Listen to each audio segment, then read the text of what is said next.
So as you can see from the side view, I finally finished cutting off the top. I made my decision. The top is now completely missing. I still have some work to do along the top of the windshield frame. It doesn't have the stock appearance that I need to, so I'm going to be trimming that down over the next couple days to make sure it's nice and tight. But other than that, I'm very pleased with the amount of work that's gone on, and I've got the top completely removed. I still have a lot of sanding and body work to do. One of the biggest challenges that I encountered when I was removing the top is that the side pieces get very, very flimsy when you're working with it. So one of the challenges was keeping all those pieces as stable as possible while you're making those cuts to keep the edges from coming apart. You can see I've worked a little bit more on the side skirts. That's that little piece of Lexan that runs across the bottom. That's to replace the stock Wrangler piece that was on there. That was a big wide flare looking piece that was removed, and I still have some detail work to do there. The fender flares have been completely removed on this side. The stock Wrangler flares that are extremely wide have been removed to make way for the CJ style flares, of which I have one installed on the opposite side, and I'll spin that around to show you. As you can see here in the rear, I have left this little tiny strip of the hardtop to hold the two halves together. As I was saying before, the body is very, very flimsy. So by removing that piece, it would actually allow the two halves to separate here and allow that to come apart, and I don't want to do that yet. And the reason I'm just leaving that for now is because I still haven't decided if I'm going to put the stock tailgate in and leave it solid, or if I'm going to put it in and make it fold down on hinges. So for now, that piece doesn't really inhibit the rest of the build project, so I'm going to go ahead and leave it, and then I'll see how complicated the rest of this gets and make that decision later on whether I'm going to add that little piece of realism or not. Right now I just have the seats are mocked up in there. They're not real. They're just sitting there on the body tub. The body tub's been completely trimmed in. Alright, one of the other pieces I wanted to talk about was the stock CJ grill. As you can see, it's in there and it looks shiny. It's not completely finished yet. I've gone back and forth a number of times to try and figure out what I'm going to use to make that look like a chrome piece. And I've done a lot of research on a lot of forums. And the one idea that kept getting suggested over and over again was silver leaf. So that's the state that it's in now. I've applied 1 or 2 layers of silver leaf to it. The effect is pretty good. It's not great. I would say it's not perfect, but it's okay for now. There's still a lot of edges that need work, and there's a lot of edges that aren't quite glued down all the way, but for the most part it's pretty nice. And a lot of the places that I've buffed it out on the main part of the grill, it does look like shiny chrome, but it's just not quite to the level that, you know, a stainless piece would look in real life.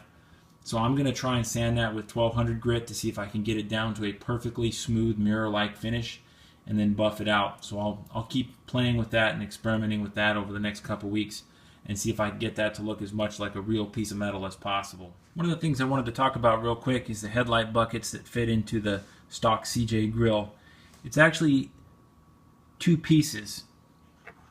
You've got the headlight bucket itself, which is this cast resin piece, and you can see I've added some silver paint to it to make it look like it's made out of metal. And then it also comes with the clear plastic polycarbonate lens that's cast with the detailing on it to make it look like it's an actual headlight lens. So I actually took this headlight bucket piece, and after painting it realized that it didn't look metallic enough, so I went ahead and used the same silver leaf process on that and installed the headlight lens, and it actually comes out with a very clean looking headlight bucket that looks very, very realistic with the chrome bezel. So I'll go ahead and install that so you can see what it looks like. And there goes the hood.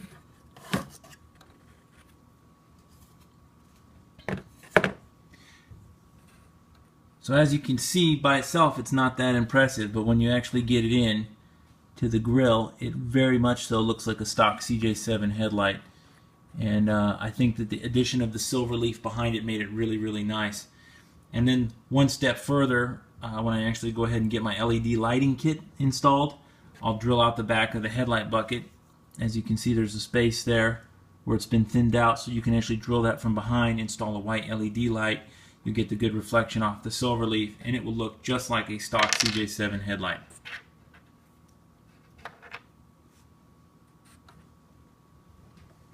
Wanted to talk about real quick, as you can tell here, that I've fully installed the firewall. Now that I've installed more of the electronics and more of the drive components, I will have to trim some of the bottom of this firewall out here to make room for that. Even though moving the motor forward provides space for a full interior, there's still a lot of mechanical componentry that goes underneath there, and it may interfere with that, so that's going to be a hurdle I'll have to deal with. But I'm very pleased with the way that the firewall turned out, and I'm glad that I was able to get that installed before I finished cutting all of the parts of the hood, because let me tell you, when I finally cut all the rest of the side pieces out and I cut the top off, and after removing the hood and all of the fender flares, a lot of the structural rigidity of the frame is gone, and putting this firewall back in added a lot of strength to the frame to keep it square while I was cutting on it. And it actually looks very, very good from the inside as well. You can see here, once I install the stock CJ-7 dash,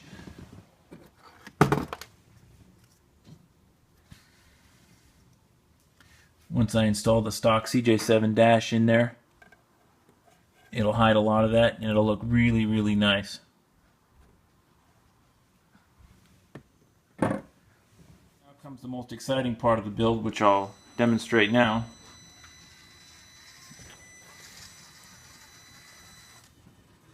I finally finished getting installed my front motor mount kit that I ordered, which actually came from South Korea. Came in the mail the other day, and I had fun installing it, except for the only problem was there was no instructions, and all of the parts and all of the what little instructions and diagrams there were in Korean. So I had a fun time trying to decipher how that worked, but the components worked great. As you can see, it came with a bonus that I didn't know. It actually came with a frame mount servo kit. So as you can see, I've actually got the entire servo installed, and it is completely functional and running on its own power, which is very, very cool. I thought it would be much later in the build before I would actually be able to go out and test drive it, but as you can see, it's fully functional and able to drive around, which is really neat. I haven't spent any time working on the wiring yet. As you can see, it looks like it's a complete mess. I just have it wired up to my old battery, and I haven't routed any of the wires or shrink wrapped them or any stuff like that, and it looks like completely messy, but it's running, and that's important.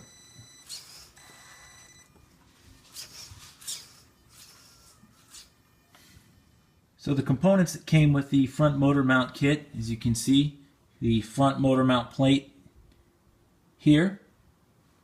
It also came with the frame mount servo kit here, which is basically just a big bracket which takes the servo off of the axle and moves it up to the frame. It also came with the transfer case here, and the other bonus factor that I didn't know it was going to come with was the extra drive shaft here.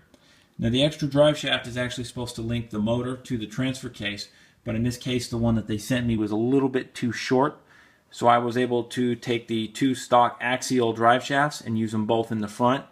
One here for the transfer case down to the front axle, the other one from the transfer case up to the motor, and I was able to swap in the brand new axle that I got from South Korea and put it in the rear. It's not an axle, it's a drive shaft. It turned out very, very well.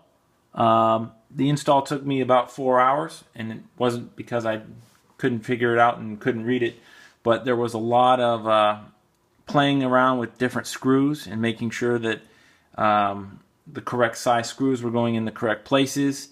There was a lot of making sure that things fit between certain things. I had to keep removing the shocks, putting the shocks back on. There was a lot of adjustment that I had to do with the motor on the mounting plate to make sure that the motor gears weren't grinding, and on the main gear here I actually had to do some trimming off the back side of it because this motor mount plate is much thicker than the stock one. But the servo mounted up directly. I was able to use the stock pitman arm and the stock drag link and the stock tie rod, and it all worked very, very well. That was probably the quickest thing, and it was nice too because it included a little front bumper in here, and you can incorporate some LED lights into that if you wanted to. All of the action in the transfer case was very smooth. It had very good ball bearings, and overall I was very, very pleased with the kit. You know, I was a little nervous about ordering a kit like that on eBay from a seller that I had never used, but I read the reviews and I took the gamble and spent the money, and the kit turned out to work very, very well. So basically, utilizing that kit, I was able to take my rolling chassis and swap in all the stock axial motor and speed control and radio controls and servo, and now I have a rolling, running chassis that's ready to go. So my next project will be spending the next few weeks getting all the wiring dialed in, finding clean mounting places for all the wires to work towards the back of the vehicle, and finding a good place to mount the battery, the speed control, and all of the radio controls. So it will be quite a challenge, but I look forward to it, and hopefully the next time I have an update video for you, you'll be able to see the body work all mated to the chassis, and it should be rolling and driving, so at least I can drive it around, minus the paint, minus the interior. But that's the next step I'm looking forward to, because that's when the build will actually get fun, when I get to start doing all the detail stuff. That's all I have for now. Thanks for watching.